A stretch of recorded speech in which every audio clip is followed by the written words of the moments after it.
15 arrests have been made after campaigners staged a lie-down protest on the M4 at Heathrow against the government's decision to support a third runway. The government's decision last month led to political fallout from within, with those objecting including former Mayor Boris Johnson and Richmond Park MP Zack Goldsmith, who resigned over the issue. Organisers of today's protest said that democracy had let them down and that a third runway is not required. The local people elected an MP who opposed Heathrow, they elected a mayor who opposed Heathrow, they elected a Prime Minister who opposed Heathrow. And yet despite that, democracy has been denied and they're saying go ahead with this runway. It's a disaster for the people of London, it's a disaster for local residents, it's a disaster for the planet.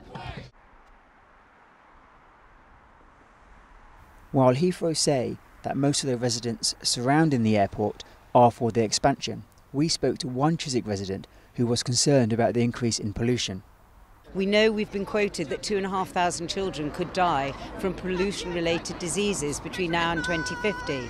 We know that pollution is killing people, and yet that is direct action by government on people. So democracy is failing because government isn't listening. Theresa May said no third runway. She's now back the third runway, and nobody's even touched about surface transport and the kind of pollution, and that also impacts in a direct action way on people. Campaign group Back Heathrow dismissed the protest, saying Heathrow expansion has the majority support, not just from local residents, but also businesses and politicians. Supporters of Heathrow expansion say the benefits far outweigh the disadvantages.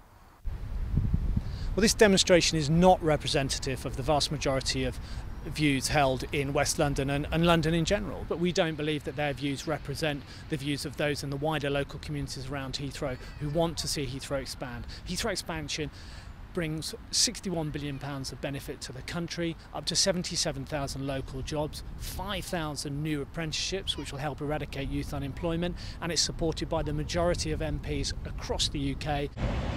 The government will now launch a public consultation, which is expected early next year, before Parliament will then make the final decision.